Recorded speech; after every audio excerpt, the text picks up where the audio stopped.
The Salem Horror by Henry Kuttner.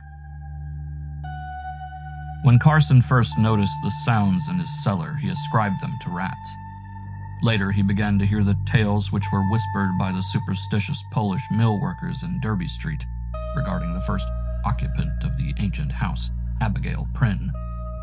There was none living today who could remember the diabolical old hag, but the morbid legends which thrive in the witch district of Salem like rank weeds on a neglected grave gave disturbing particulars of her activities and were unpleasantly explicit regarding the detestable sacrifices she was known to have made to a worm-eater, crescent-horned image of dubious origin.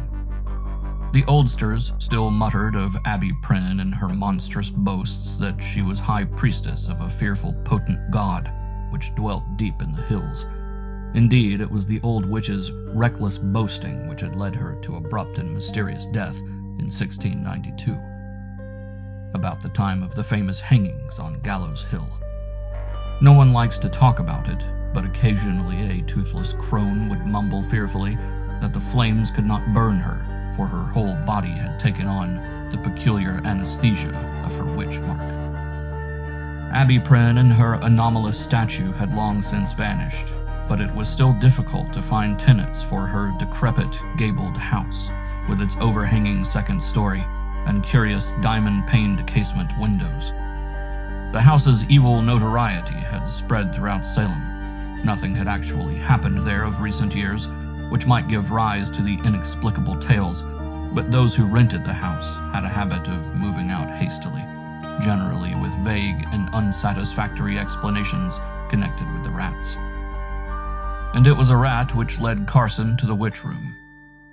The squealing and muffled pattering within the rotting walls had disturbed Carson more than once during the nights of his first week in the house, which he had rented to obtain the solitude that would enable him to complete a novel for which his publishers had been asking. Another light romance to add to Carson's long string of popular successes. But it was not until some time later that he began to entertain certain wildly fantastic surmises regarding the intelligence of the rat that scurried from under his feet in the dark hallway one evening. The house had been wired for electricity, but the bulb in the hall was small and gave a dim light. The rat was a misshapen black shadow as it darted a few feet away and paused apparently, watching him. At another time, Carson might have dismissed the animal with a threatening gesture and returned to his work, but the traffic on Derby Street had been unusually noisy, and he had found it difficult to concentrate upon his novel. His nerves, for no apparent reason, were taut, and somehow it seemed that the rat, watching just beyond his reach, was eyeing him with sardonic amusement. Smiling at the conceit, he took a few steps toward the rat, and it rushed away to the cellar door, which he saw with surprise was ajar.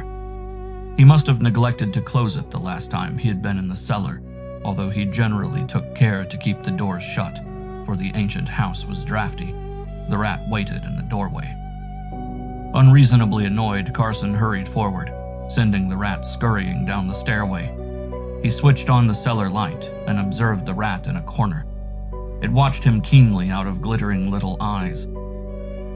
As he descended the stairs, he could not help feeling that he was acting like a fool, but his work had been tiring, and subconsciously he welcomed any interruption. He moved across the cellar to the rat, seeing with astonishment that the creature remained unmoving, staring at him. A strange feeling of uneasiness began to grow within him. The rat was acting abnormally, he felt, and the unwinking gaze of its cold shoe-button eyes was somehow disturbing. Then he laughed to himself, for the rat had suddenly whisked aside and disappeared into a little hole in the cellar wall.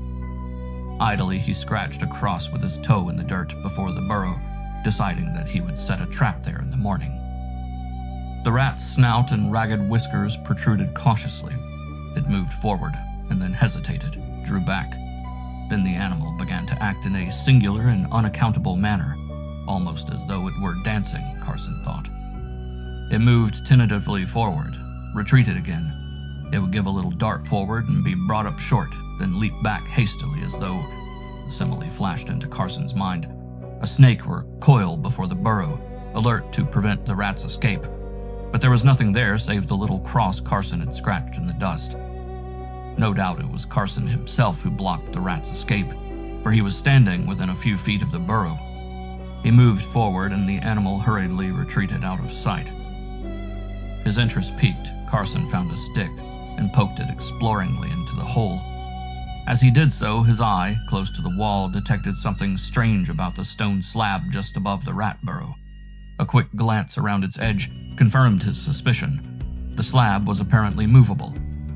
Carson examined it closely, noticed a depression on its edge which would afford a handhold. His fingers fitted easily into the groove and he pulled tentatively. The stone moved a trifle and stopped.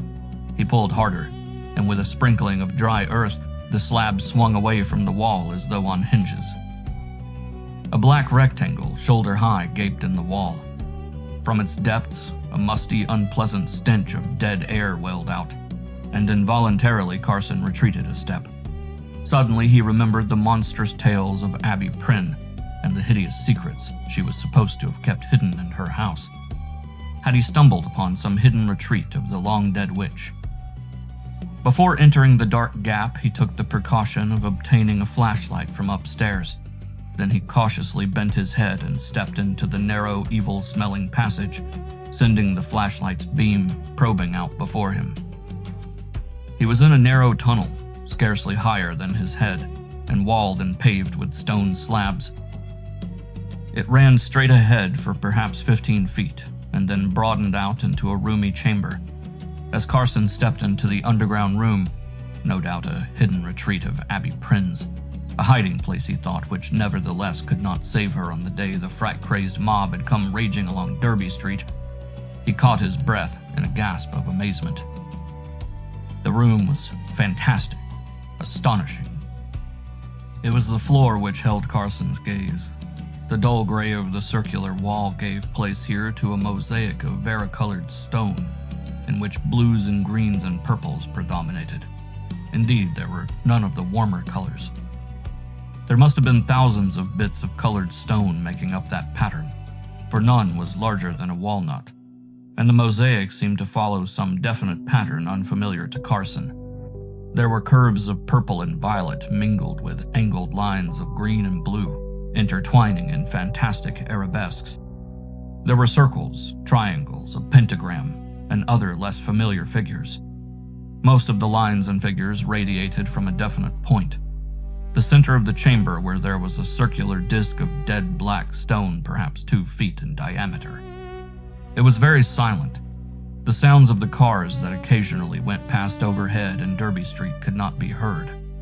In a shallow alcove in the wall, Carson caught a glimpse of markings on the walls, and he moved slowly in that direction, the beam of his light traveling up and down the walls of the niche.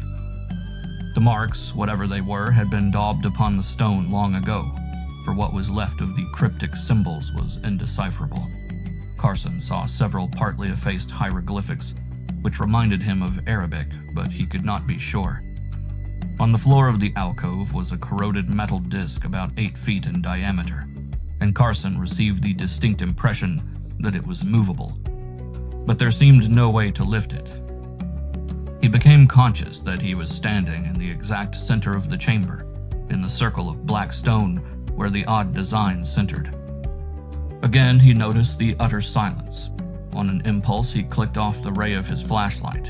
Instantly, he was in dead blackness. At that moment, a curious idea entered his mind. He pictured himself at the bottom of a pit, and from above a flood was descending, pouring down the shaft to engulf him. So strong was this impression that he actually fancied he could hear a muffled thundering, the roar of the cataract. Then, oddly shaken, he clicked on the light, glanced around swiftly. The drumming, of course, was the pounding of his blood, made audible in the complete silence, a familiar phenomenon. But if the place was so still... The thought leaped into his mind as though suddenly thrust into his consciousness. This would be an ideal place to work. He could have the place wired for electricity, have a table and chair brought down, use an electric fan if necessary. Although the musty odor he had first noticed seemed to have disappeared completely. He moved to the tunnel mouth, and as he stepped from the room, he felt an inexplicable relaxation of his muscles, although he had not realized that they had been contracted. He ascribed it to nervousness and went upstairs to brew black coffee and write to his landlord in Boston about his discovery. The visitor stared curiously about the hallway after Carson had opened the door, nodding to himself as though with satisfaction. He was a lean, tall figure of a man, with thick steel gray eyebrows overhanging keen gray eyes. His face, although strongly marked and gaunt, was unwrinkled. "About the witch room, I presume?" Carson said ungraciously. His landlord had talked, and for the last week he had been unwillingly entertaining antiquaries and occultists anxious to glimpse the secret chamber in which Abby Prynne had mumbled her spells. Carson's annoyance had grown, and he had considered moving to a quieter place. But his inherent stubbornness had made him stay on, determined to finish his novel in spite of interruptions. Now, eyeing his guest coldly, he said, "I'm sorry, but it's not on exhibition anymore." The other looked startled, but almost immediately a gleam of comprehension came into his eyes. He extracted a card and offered it to Carson.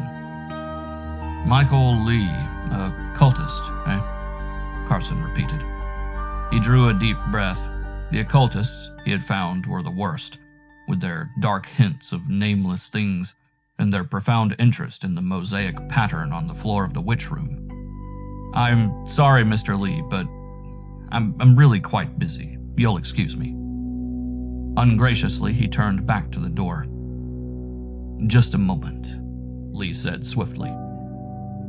Before Carson could protest, he had caught the writer by the shoulders and was peering closely into his eyes.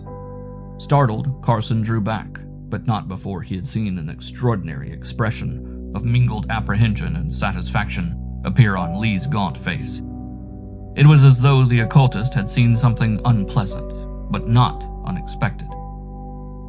"What's the idea?" Carson asked. "I'm not accustomed." "I'm very sorry," Lee said. His voice was deep, pleasant. "I must apologize, I thought." "Well, again, I apologize. I'm rather excited, I'm afraid.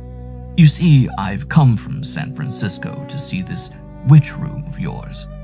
Would you really mind letting me see it? I should be glad to pay any sum." Carson made a deprecatory gesture. "No," he said, feeling a perverse liking for this man growing within him. His well-modulated, pleasant voice, his powerful face, his magnetic personality. "No, I merely want a little peace. You have no idea how I've been bothered," he went on, vaguely surprised to find himself speaking apologetically. "It's a frightful nuisance. I almost wished I'd never found the room." Lee leaned forward anxiously. "May I see it? It means a great deal to me. I am vitally interested in these things. I promise not to take up more than 10 minutes of your time." Carson hesitated, then assented. As he led his guest into the cellar, he found himself telling the circumstances of his discovery of the witch room. Lee listened intently, occasionally interrupting with questions. "The rat. Did you see what became of it?" he asked. Carson looked surprised. "Why, no, I suppose it hid in its burrow. Why?" "One never knows," Lee said cryptically as they came into the witch room. Carson switched on the light. He had had an electrical extension installed, and there were a few chairs and a table, but otherwise the chamber was unchanged. Carson watched the occultist's face, and with a surprise saw it become grim, almost angry. Lee strode to the center of the room, staring at the chair that stood on the black circle of stone. "You work here?" he asked slowly. "Yes, it's quiet. I found I couldn't work upstairs. Too noisy. But this is ideal. Somehow I find it very easy to write here. My mind feels..." He hesitated.